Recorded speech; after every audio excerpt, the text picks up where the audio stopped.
Podríamos denominar esta cátedra intuición.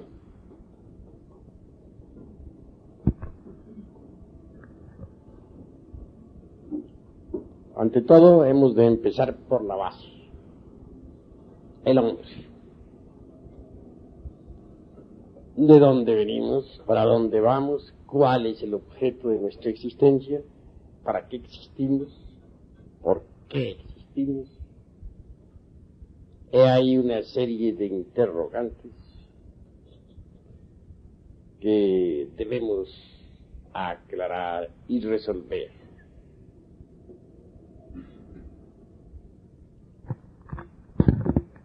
Nace un niño y de hecho recibe el cuerpo físico en forma gratuita, es obvio.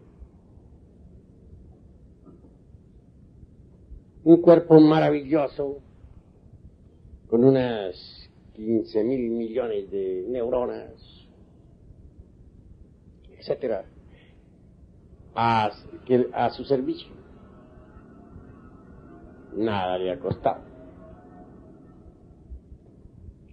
Conforme el niño va creciendo, la mente sensual se va abriendo poco a poco. Y esta última en sí misma y por sí misma se informa mediante las percepciones sensoriales externas. Y es precisamente con los datos aportados por tales percepciones como la mente sensual elabora siempre sus conceptos de contenido, motivo por el cual ella jamás puede saber algo sobre lo real. Sus procesos razonativos son subjetivos, se mueven dentro de un círculo vicioso, el de las percepciones sensoriales externas. Eso es obvio. Ahora comprenderán ustedes un poco mejor lo que es la razón subjetiva en sí misma. Más allá de hacerse una plena diferenciación entre razón subjetiva y razón objetiva. Es obvio que el niño tiene que pasar por todos los procesos educacionales, kinder, primaria, secundaria, prepa y hasta universidad. La razón subjetiva se nutre con todos los datos que las distintas instituciones escolásticas le aportan. Es en verdad que ningún instituto docente podría dar al niño o al joven o al adolescente datos exactos sobre eso que no es del tiempo, sobre eso que es lo real. En verdad, hermanos, que las especulaciones de la razón subjetiva vienen a conducir, pues, al intelectual, al terreno absurdo, dijéramos, del utopismo, o en el mejor de los casos, de las simples opiniones de tipo subjetivo, etc. Mas nunca a la experiencia verdadera de eso que no es del tiempo, de eso que es la verdad. En cambio, la razón objetiva, que desgraciadamente no recibe ninguna instrucción, para la cual no hay escuelas, permanece siempre abandonada. indubitablemente los procesos razonativos de la razón objetiva, obviamente, nos conducen, dijéramos, a postulados exactos y perfectos. Pero el niño, desde el principio, es educado subjetivamente. Para él no existe ninguna forma de instrucción superior.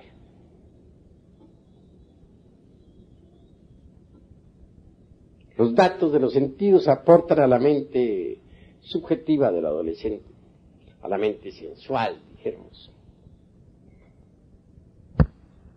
Todas las cuestiones escolásticas, de familia, etcétera, que son meramente empíricas y subjetivas. Y eso es lo lamentable. En principio el niño no ha perdido todavía la capacidad de asombro. Obviamente se asombra ante cualquier fenómeno. Un hermoso juguete despierta en él ese asombro. Y se divierten los niños con sus juguetes. Más conforme va creciendo, conforme su mente sensual va recibiendo datos de la escuela, del colegio, la capacidad de asombro va desapareciendo.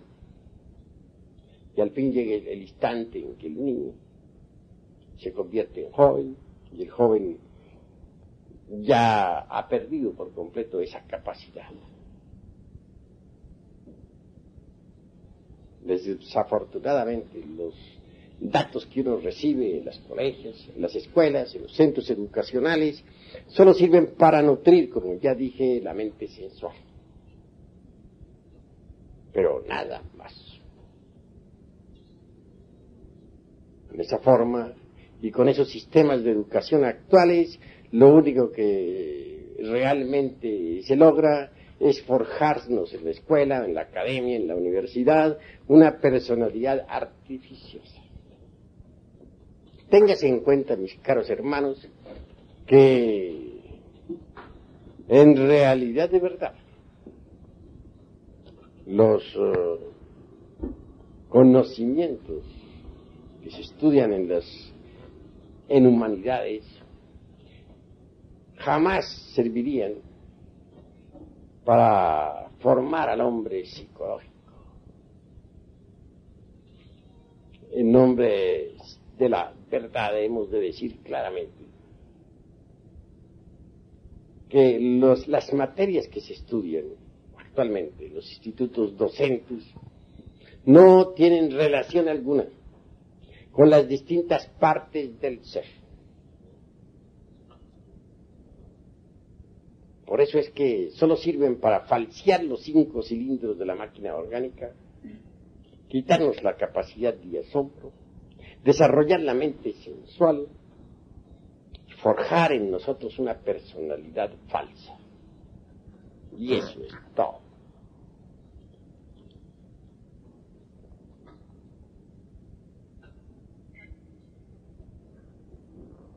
Así pues que se entienda claramente que la mente sensual en forma alguna podría producir en nosotros una transformación radical. Es conveniente entender que la mente sensual, muy culta que parezca, nunca podría sacarlo a uno del automatismo y de la mecanicidad en que se encuentra toda la gente, todo el mundo. Una cosa es el hombre meramente animal, es decir, el animal intelectual. Y otra cosa, en verdad, muy diferente, por cierto, es el verdadero hombre psicológico. Al citar la palabra hombre, incluyo también, naturalmente, a la mujer. Y esto se debe subentender claramente. Nacemos con un cuerpo físico maravilloso, pero en realidad de verdad necesitamos hacer algo más. Formar el cuerpo físico no es difícil, lo heredamos, pero formar el hombre psicológico sí es difícil. Para formar el cuerpo físico no necesitamos trabajar sobre sí mismos, pero para formar al hombre psicológico sí debemos trabajar en sí mismos. Eso es obvio. Se trata pues de organizar la psiquis que está desordenada para crear el hombre psicológico, que es el verdadero hombre en el sentido más completo de la palabra. Decía el maestro Gurdjieff que la máquina orgánica no tiene ninguna psicología. Tengo que disentir bastante con él en esa cuestión. Sí existe psicología en cualquier máquina orgánica llamada hombre, equivocadamente, por cierto. Lo que sucede es que está desorganizada. Esto es distinto. Organizar esa psicología dentro del animal intelectual es lo urgente, lo inaplazable, lo impostergable. Si es que queremos en verdad crear el verdadero hombre, que es el hombre psicológico. Distíngase pues entre el animal intelectual equivocadamente llamado hombre y el verdadero y auténtico hombre psicológico. Nosotros necesitamos trabajar sobre sí mismos si es que queremos crear a tal hombre. Sin embargo, hay lucha en nosotros. La mente sensual es enemiga declarada de la mente superior. La mente sensual se identifica con cualquier circunstancia. Si, por ejemplo, de pronto nos hallamos en el opíparo banquete, nos identificamos tanto con las viandas que nos convertimos en glotones. Si se nos brinda una copa, nos identificamos tanto con el vino que terminamos embriagos. Si encontramos en nuestro camino una persona del sexo opuesto, fascinante, interesante, nos identificamos tanto con aquella que al fin terminamos nosotros de fornicarios o convertidos simplemente en adúlteros. En estas circunstancias, y de este modo, no es posible crear al hombre psicológico. Si por alguna parte hemos de iniciar el trabajo de crear al hombre psicológico, será en realidad de verdad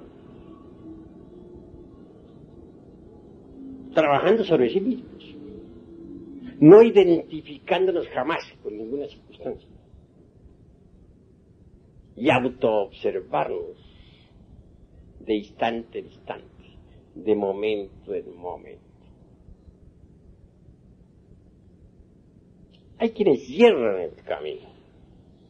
Existen sociedades, escuelas, órdenes, logias, religiones, sectas, que pretenden organizar la psiquis humana.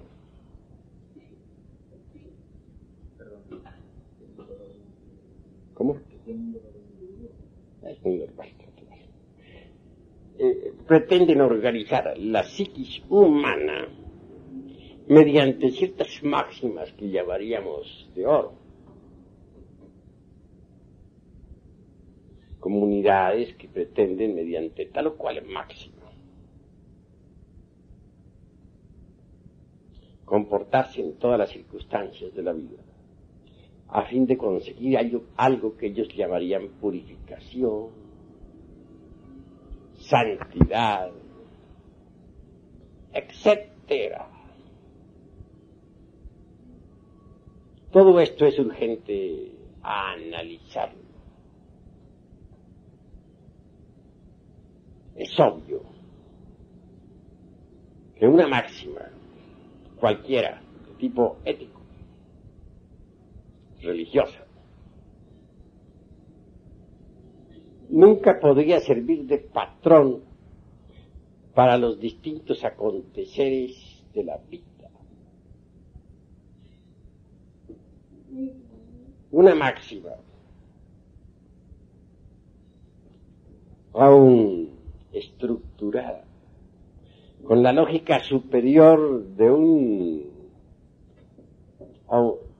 Ouspensky, por ejemplo. En verdad, que jamás podría crear un nuevo cosmos, ni una nueva naturaleza. Supeditarnos estrictamente a una máxima, con el propósito de organizar nuestra psiquis, sería absurdo. Esto significaría convertirnos en esclavos, obviamente.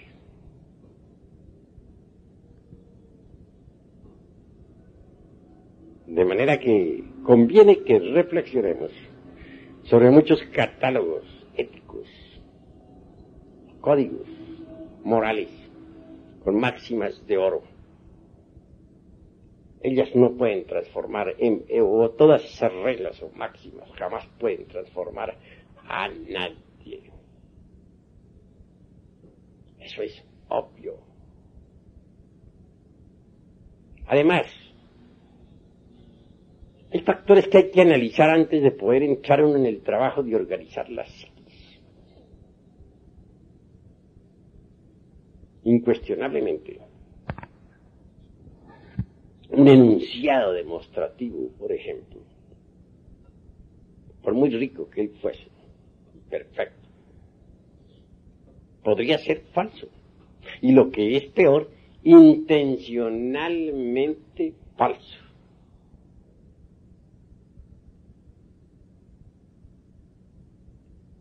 Así que, al intentar nosotros una transformación de sí mismos, tenemos que volvernos un poco más individuales. No quiero decir egoístas. Subentiendas esto como aprender a pensar mejor y en una forma más independiente y perfecta. Que muchas sentencias sagradas, máximas de oro, como ya dije, aforismos que todo el mundo considera perfectos, realmente no podrían servir de patrón de medida para conseguir una transformación auténtica y una organización de la psiquis dentro de nosotros.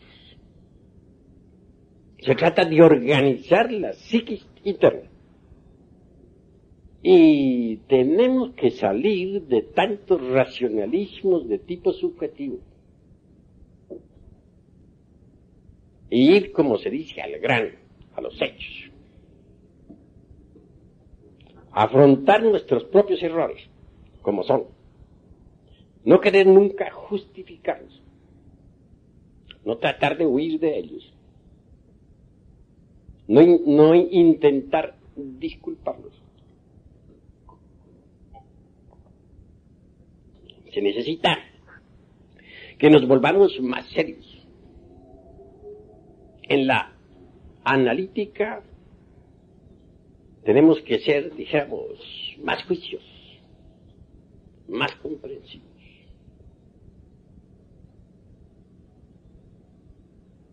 Si en verdad no buscamos escapatorios,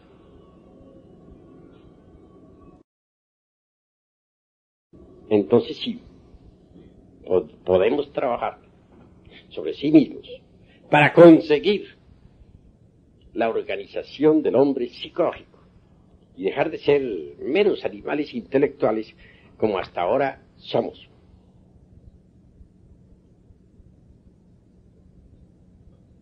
Autoobservación psicológica es básica. Se necesita en verdad autoobservarnos de instante en instante, de segundo en segundo. ¿Con qué objeto? Uno, ¿cuál? Descubrir nuestros defectos de tipo psicológico. Pero descubrirlos en el terreno de los hechos. Observarlos directamente, juiciosamente, sin evasivas, sin disculpas, sin escapatorias de ninguna especie. Una vez que un defecto ha sido debidamente descubierto, entonces, y solo entonces, podemos nosotros comprenderlo. Y al intentar comprenderlo,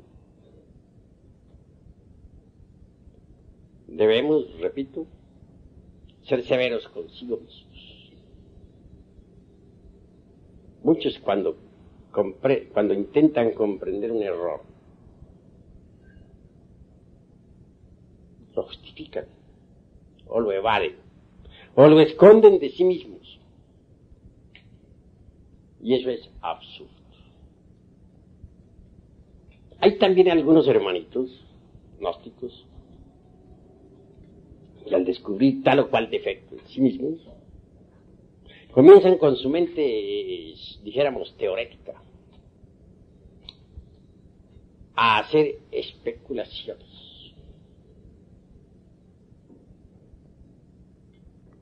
Y eso es gravísimo, porque como ya dije, lo repito hasta ahora, en este momento, las especulaciones de la mente meramente subjetiva van a desembocar forzosamente en el terreno del utopismo. Eso es claro. Sí, pues, si se quiere entender un error, las especulaciones meramente subjetivas deben ser eliminadas. Para que sean eliminadas se necesita haber observado el error directamente. Solo así, mediante una correcta observación, es posible corregir la tendencia a la especulación.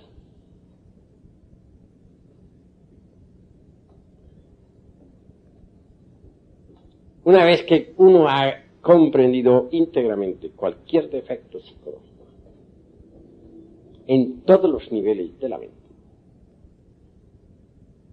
entonces sí puede darse el lujo de quebrantarlos, de desintegrarlos, de reducirlos a ceniza, a polvareda cósmica.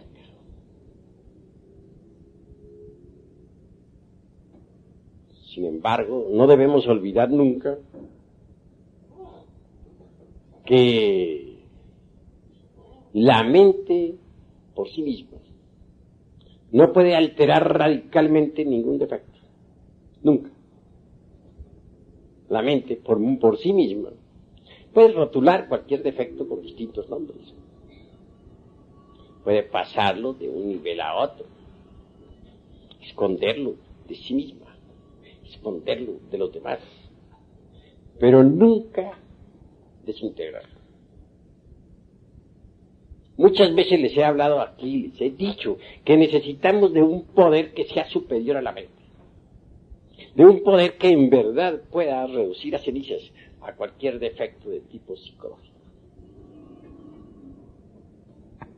Afortunadamente ese poder existe en el fondo de nuestra psiquis. Me refiero claramente a Stella Maris, la Virgen del Mar, Es una variante de nuestro propio ser, pero derivada o derivado. Si nosotros nos concentramos en esa fuerza variante que existe en nuestra psiquis, que algunos pueblos la denominaron Isis y otros Tonantzin y aquellos Diana, etc., seremos asistidos. Entonces, el defecto en cuestión puede ser reducido a polvareda cósmica.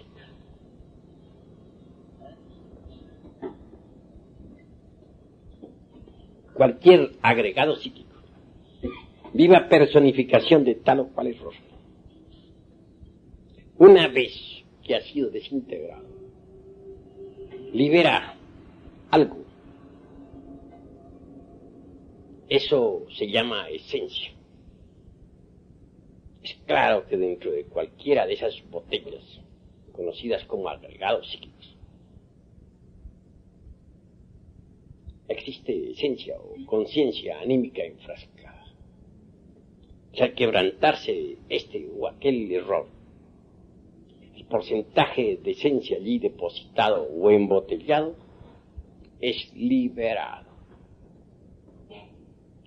Cada vez que un porcentaje de esencia búdica es liberada, aumenta de hecho y por derecho propio el porcentaje de conciencia. Y así conforme nosotros vamos quebrantando los agregados psíquicos, el porcentaje de conciencia despierta se irá multiplicando. Y cuando la totalidad de los agregados psíquicos sea reducida a cenizas, la conciencia habrá despertado también en su totalidad. Si tan solo hemos quebrantado un 50% de elementos psíquicos inhumanos, indeseables, poseeremos obviamente un 50% de conciencia objetiva, despierta. Mas si nosotros conseguimos quebrantar el 100% de los agregados psíquicos indeseables, lograremos de hecho y por derecho propio un 100% de conciencia objetiva. Así es que a base de multiplicaciones incesantes, nuestra conciencia irá resplandeciendo cada vez más.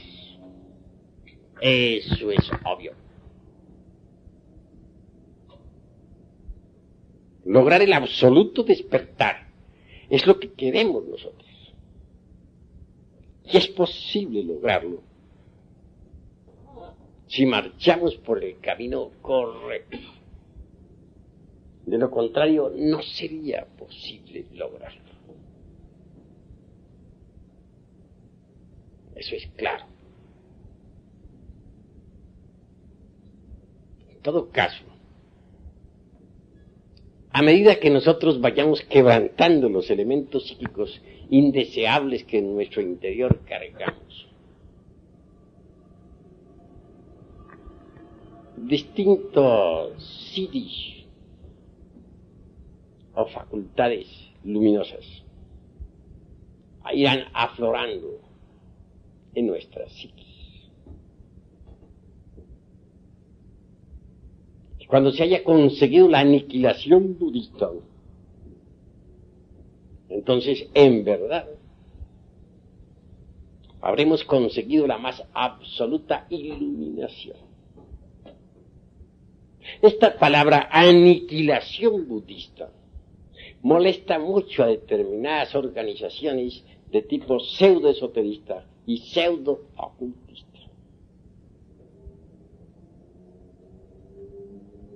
A nosotros, en vez de fastidiarnos tal palabra, nos agrada realmente. Conseguir el 100% de conciencia es algo anhelable.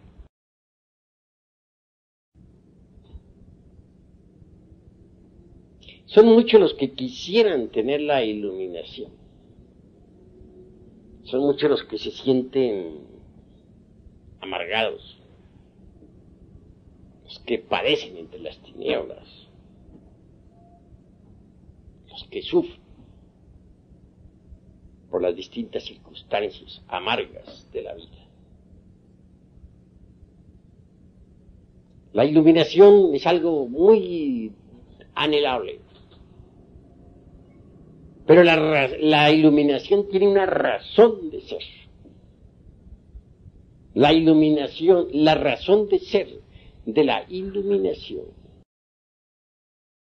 es el Dharma Dhatu. Esta palabra de tipo sánscrito sonará un poco extraña a los oídos de los aquí presentes. Dharma Dhatu viene de su raíz Dharma, químicos indeseables que en nuestro interior cargamos. Sin embargo, no por ello lograría la iluminación radical. Aquí entra en juego eso que se llama el tercer factor de la revolución de la conciencia, el del sacrificio por la humanidad. Si nosotros no nos sacrificamos por la humanidad, no sería posible conseguir la iluminación absoluta. Porque, repito, la razón de ser de la iluminación es el Dharma Dhatu. Es obvio que si desintegramos el ego, se nos paga. Es cierto y de toda verdad que si creamos los cuerpos existenciales superiores del ser, se nos paga. No podemos negar que si nosotros nos sacrificamos por nuestros semejantes, se nos paga. Todo eso es indubitable. Para conseguir la iluminación absoluta, se necesita trabajar con los tres factores de la revolución de la conciencia. Nacer, es decir, crear los vehículos existenciales superiores del ser. Morir, desintegrar el ego en su totalidad. Sacrificio por la humanidad. He ahí los tres factores de la revolución de la conciencia. Pero como les decía a ustedes, tenemos que saber trabajar sobre sí mismos. Eso es obvio. Necesitamos organizar al hombre psicológico dentro de sí mismos. Primero que todo, antes de conseguir nosotros la iluminación absoluta. El hombre psicológico debe nacer en nosotros. Y nace en nosotros cuando se organiza la psiquis. Hay que organizar la psiquis dentro de sí mismos, aquí y ahora. Si nosotros trabajamos correctamente y organizamos la psiquis. Por ejemplo, si no malgastamos las energías del centro emocional, si no malgastamos las energías de la mente o del cerebro motor, instintivo, sexual, es obvio que con tal reserva creamos o venimos a crear, a dar forma al segundo cuerpo psicológico en nosotros, un cuerpo para las emociones. Denominémoslo eidolor. Es indubitable que si nosotros nos libertamos de la mente sensual, conseguiremos en realidad de verdad ahorrar energías intelectuales, con las cuales podríamos nutrir al tercer cuerpo psicológico, a la mente individual. Y al pronunciarme contra la mente sensual, quiero que entiendan los hermanos claramente que no dejó de reconocer la utilidad de la mente sensual y que necesitamos vivir en perfecto equilibrio, saber manejar la mente superior y saber usar la mente sensual. Porque si uno no sabe usar la mente sensual, se olvida de que tiene que pagar la renta, se olvida de que debe comer para existir, se olvida de que tiene que vestirse, anda por la calle en el más completo desaliño, no cumple uno con sus deberes en la vida. Entonces la mente sensual es necesaria,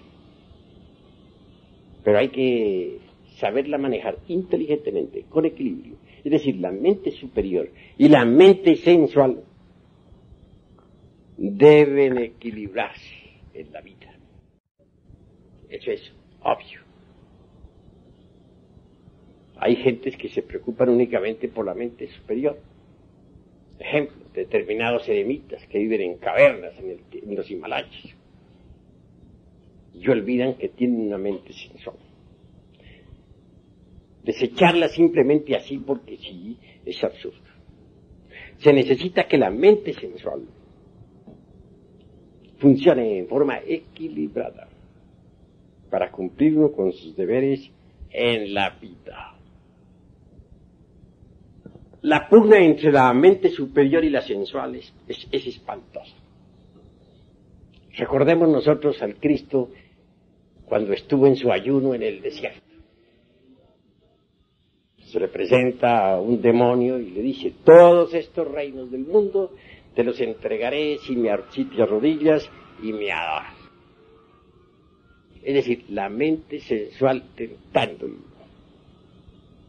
Y responde la mente superior diciendo: Satán, Satán, escrito está, al Señor tu Dios adorarás y a Él solo obedecerás. No se dejó Jesús dominar por la mente sensual. Pero esto no quiere decir que no sea útil, talmente. Lo que sucede es que hay que tenerla bajo control y que debe marchar en perfecto equilibrio con la mente superior. Al tratar de organizar al hombre psicológico, obviamente sucederá una pugna espantosa entre las dos mentes, la superior o psicológica y la sensual. La mente sensual no quiere nada que se relacione con la mente superior. La mente sensual goza cuando se identifica con una escena de lujuria, o cuando se identifica con un acontecimiento doloroso en la calle, o cuando se identifica con una copa de vino, etc. La mente psicológica se opone violentamente. Voy a ilustrar esto con un ejemplo. Iba de pronto en un carro. Alguien conducía el automóvil. Marchamos por el carril izquierdo de una calle. Por el carril derecho, una dama conducía otro carruaje. De pronto, sucede que el carruaje que conduce a aquella dama cambia de dirección. Intenta meterse a un supermercado. Es obvio que yendo por la derecha debía quebrar para alguna parte para meterse en el supermercado. Si el supermercado hubiera estado a su derecha, pues se hubiera metido hacia la derecha, pero desafortunadamente estaba a su izquierda. Y el carril izquierdo estaba ocupado por el carruaje en que nosotros viajábamos. No le importa a aquella dama absolutamente nada y definitivamente quiebra hacia la izquierda, claro, viniendo a chocar con el carruaje en el que nosotros íbamos. Los daños no fueron graves, fueron mínimos para aquel aquel otro carro. Pero aquí viene lo interesante. Como quiera que en el carro en que viajara mi insignificante persona,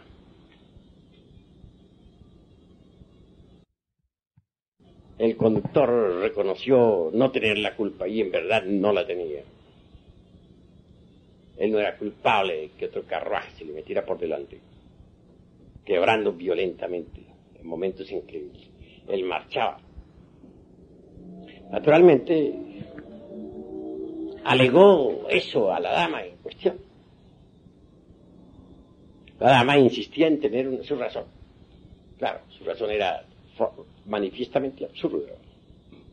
Y cualquier perito de tránsito la hubiera descalificado de inmediato.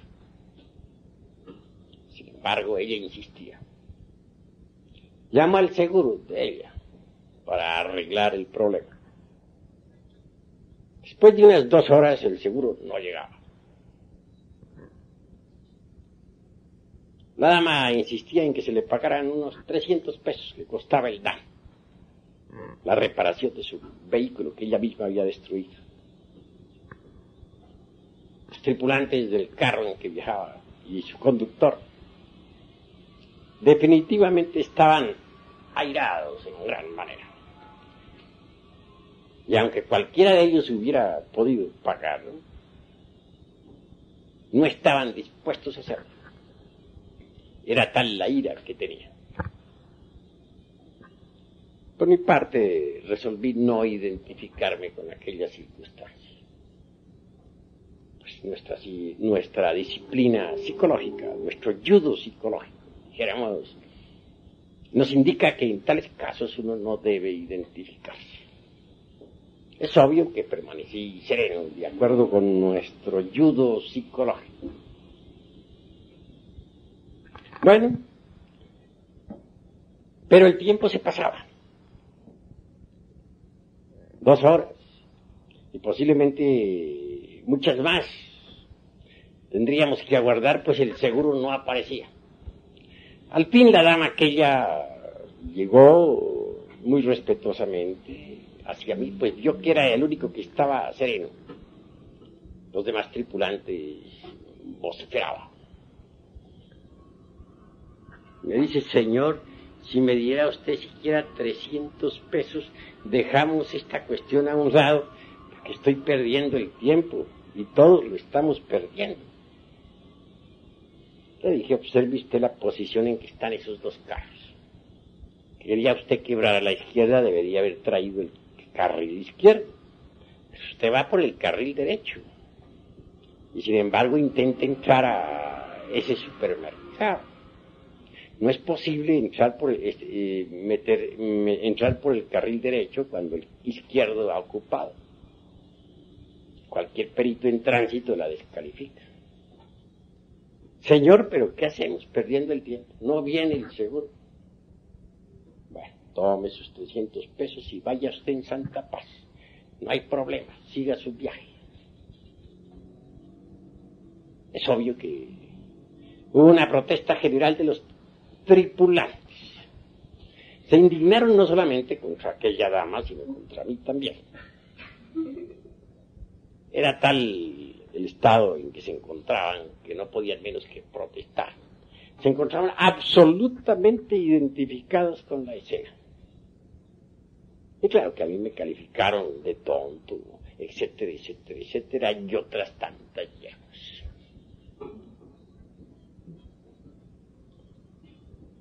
Claro, uno de los tripulantes avanzó directo hacia las damas con el propósito de insultarlas.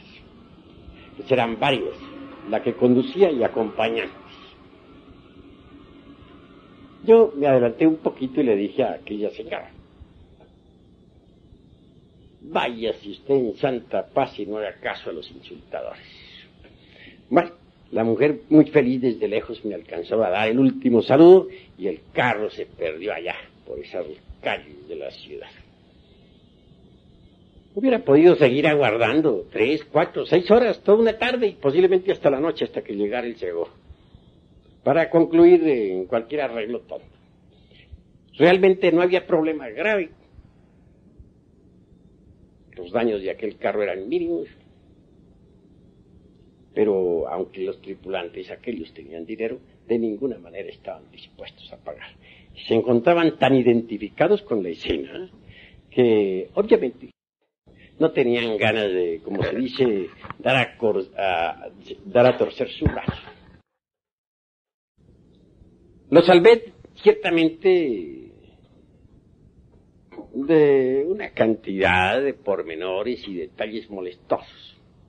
Les evité, si es posible, ir a la delegación. Les evité 50,000 trámites y tonterías, amarguras y discusiones. Pero ellos se encontraban tan identificados con aquel hecho que ni cuenta se daban del bien que se les había hecho. Así es la gente. De manera que, mis queridos amigos, en realidad de verdad deben ustedes entender que identificarse con las circunstancias trae problemas. Es absurdo identificarse con las circunstancias. Completamente absurdo. Se gastan las energías. ¿Con qué energías organizaría uno, por ejemplo, el cuerpo astral, si se deja llevar de esos estallidos de ira, de esos berrinches espantosos, de esos corajes que no tienen razón de ser? Todo por identificarse con las circunstancias. ¿Con qué fuerzas podría darse uno el lujo de crearse una mente individual? Si uno en verdad, de verdad, despilfarra sus energías intelectuales,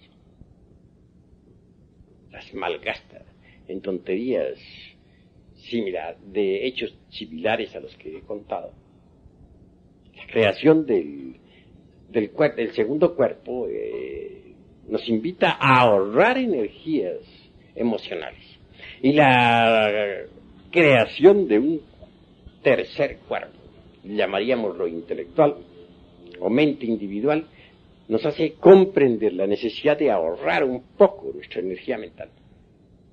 Ahora bien, si nosotros no aprendemos de en verdad a dejar las antipatías mecánicas, si nosotros estamos siempre llenos de mala voluntad hacia nuestros semejantes, ¿con qué energías crearíamos entonces el cuerpo de la voluntad consciente? Es decir, el cuarto cuerpo psicológico. Y hay que crear todo ese juego de vehículos interiores. Y si es que queremos en verdad crear dentro de sí mismos, o fabricar dentro de sí mismos, o dar forma dentro de sí mismos al hombre psicológico. Bien sabemos que alguien que posea el cuerpo físico, y un segundo cuerpo de tipo emocional, psicológico, y un tercer cuerpo de tipo mental, individual, y un cuarto cuerpo de tipo volitivo, consciente, puede darse el lujo de recibir esos principios anímicos para convertirse en hombre. Eso es indubitable. Pero si uno verdaderamente malgasta sus energías motrices, vitales, emocionales, mentales, volitivas, identificándose con todas las circunstancias de la vida, etc., pues es obvio que nunca podrá organizar esos cuerpos psicológicos en nosotros, tan indispensables para que dentro de sí mismos aparezca el hombre. Así que cuando hablo de organizar la psiquis, debe saberse entender. Tenemos que manejar energías, saberlas utilizar, no identificarnos para no malgastar nuestras energías torpemente. No olvidarnos de sí mismos. Cuando uno se olvida de sí mismo, se identifica. Y cuando se identifica, entonces no puede dar forma a la psiquis. No puede hacer que la psiquis, se estructure inteligentemente en sí misma. Porque malgasta las energías torpemente. Esto es urgente entenderlo, mis queridos hermanos. Así pues, un hombre verdadero es un hombre que ha ahorrado sus energías, que mediante las mismas ha podido crear los cuerpos existenciales superiores del ser. Un hombre verdadero es aquel que ha recibido sus principios anímicos y espirituales. Un hombre perfecto es aquel que ha desintegrado, dijéramos, todos los elementos psíquicos y humanos. En vez de tales elementos indeseables, ha dado forma al hombre interior. El hombre interior es lo que cuenta. El hombre interior recibe su pago. La gran ley le paga. El hombre interior está despierto porque ha desintegrado el ego. El hombre real, verdadero, que se sacrifica por sus semejantes, obviamente consigue la iluminación. Así, crear el hombre es lo primero. Es lo fundamental. Y esto se consigue organizando la psiquis. Pero muchos, en vez de dedicarse a organizar su propia psiquis íntima, se preocupan exclusivamente por desarrollar poderes o psiquis inferiores. Y eso es absurdo. ¿Con qué vamos a empezar nosotros? ¿A organizar la psiquis o a desarrollar poderes inferiores? ¿Qué es lo que queremos? Tenemos que ser juiciosos nosotros en el análisis, juiciosos en nuestros anhelos. Si es poder en lo que estamos buscando, perdemos el tiempo miserablemente. Creo que lo fundamental es que organicemos nuestra psiquis interior. Eso es lo básico. Si ustedes lo entienden a sí mismos y trabajan en sí mismos, conseguirán darle forma a la psiquis. Entonces el hombre real, el hombre verdadero, habrá nacido en ustedes. Entiendan esto. Mejor es que en vez de andar buscando psiquis inferiores o poderes inferiores, como decimos nosotros, demos forma a la psiquis. Hay un poder trascendental que nace en cualquier hombre que verdaderamente ha trabajado sobre sí mismo. Me refiero en forma enfática a la intuición. La intuición. Y cito esto para que dejen ustedes de codiciar poderes. Pero ¿cuál es esa facultad? Se nos ha dicho que está relacionada con la glándula pinealis. No lo niego, pero lo interesante es explicar cuáles son sus funciones.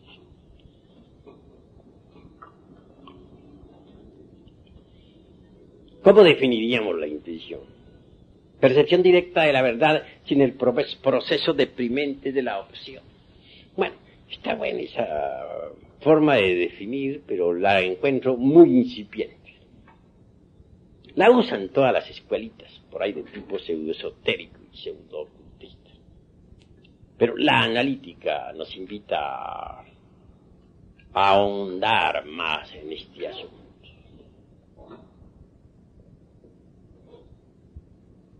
¿Qué es la intuición?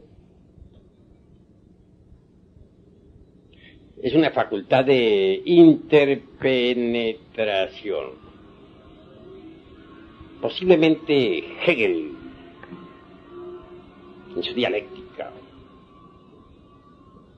trate de definirla con aquello de los concretos universales. Pero me parece mejor definirla con la filosofía china, de la raza amarilla, pues. Una emperatriz china no entendía bien esta cuestión de la intuición. Un sabio le explicó que era la facultad de interpenetración.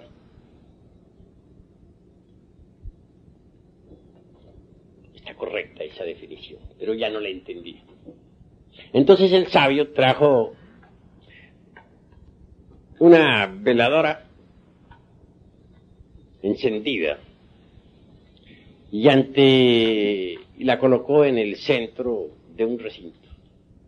Y a su alrededor colocó también 10 espejos. Entonces es claro que la lumbre de aquella veladora se reflejaba en un espejo.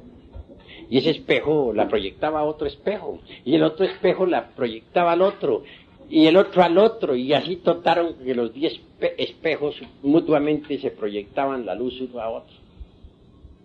Se formó un juego de luces maravilloso, un juego con interpenetración. La emperatriz entendió. He ahí la facultad de la intuición. Si alguien ha logrado la aniquilación budista, si alguien ha conseguido fabricar los cuerpos existenciales superiores del ser, si verdaderamente es un hombre de verdad, en el sentido más trascendental de la palabra, entonces la facultad de interpenetración será en él un hecho. Téngase en cuenta que uno está contenido en el cosmos. Mejor dicho, uno es una parte de un todo. Dentro del microcosmos, hombre, hay mucho, existe mucho, y sin embargo la totalidad de uno no es sino una parte del todo. Ya sabemos que, por ejemplo, dentro del ayocosmos, o sea, el infinito, está contenido el macrocosmos. Dentro del macrocosmos, que es la Vía Láctea, está contenido, ¿qué es? El deuterocosmos, sistema solar. Dentro del deuterocosmos está contenido el sol cósmico. Y dentro de este está contenido pues el cosmos tierra, el mesocosmos. A su vez, dentro del mesocosmos está contenido el microcosmos hombre, y dentro del microcosmos hombre está contenido pues la vida de lo infinitamente pequeño, el triptocosmos. Como dentro de un cosmos hay otro cosmos, y dentro de ese cosmos hay otro. Y por todo hay 7 cosmos, unos contenidos en otros. De manera que dentro de nosotros hay un cosmos inferior. Eso es claro, el triptocosmos. Y un cosmos superior. Es claro, el mesocosmos. Es decir, nosotros estamos entre un cosmos superior y un cosmos inferior. Estamos también muy relacionados. Que nuestros padres pues nos dieron origen. A su vez de nosotros devienen los hijos, los nietos. Todos estamos interpenetrándonos mutuamente. Así la interpenetración es una ley perfectamente definida por la dialéctica de Hegel, con sus famosos conceptos que ya he dado forma, que ya he explicado. Indubitablemente, mis queridos amigos, la existencia de un mundo cualquiera, su nacimiento, su desarrollo y muerte, queda reflejándose también dentro del hombre verdadero, que ha logrado la aniquilación budista. Entonces, puede decir, bueno, conozco la historia de ese planeta. Todo el Mahamvantara puede reflejarse en la uña de un hombre auténtico. Y reflejarse con tanta exactitud que el Buda ese no ignore nada. Todo lo que pueda suceder a una nación puede reflejarse en la psiquis de un hombre que ha pasado por la aniquilación budista. Y reflejarse con tanta precisión, con tanto detalle, que claro, no llegue a ignorar ni el más insignificante acontecer. Así pues, deduzcan ustedes, o infieran de lo que he dicho, lo que es la intuición, la facultad de interpenetración. Si conseguimos que toda la historia de esta galaxia se refleje en nosotros, ¿ignoraríamos algo, por ejemplo, en relación con la galaxia? Es claro que no. La galaxia, con todos sus procesos, puede reflejarse en nuestra psiquis, con tanta naturalidad, mis queridos hermanos, como la veladora aquella del ejemplo que he puesto, que se reflejaba en los espejos, en los 10 espejos que sirvieron para ilustrar a la emperatriz.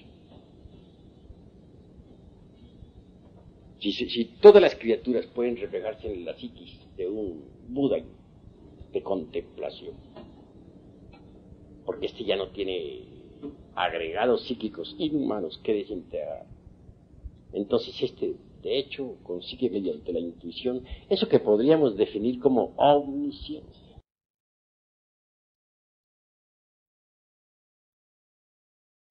Llegar a la iluminación, pues es posible. Pero no olviden, mis queridos amigos, que la iluminación a su vez tiene sus leyes. La razón de ser de la iluminación es el Dharmadato, es decir, el Dharma. Si uno se ha sacrificado por los mundos, si uno verdaderamente ha creado sus cuerpos existenciales superiores, si uno verdaderamente ha disuelto el ego, claro, recibe recompensa, ¡pam! Porque solamente en la región del Dharmadato es posible la iluminación interior profunda. Así pues, como quiera que lo vital es que un día lleguen ustedes a la iluminación, deben empezar desde ahora mismo por organizar su psique.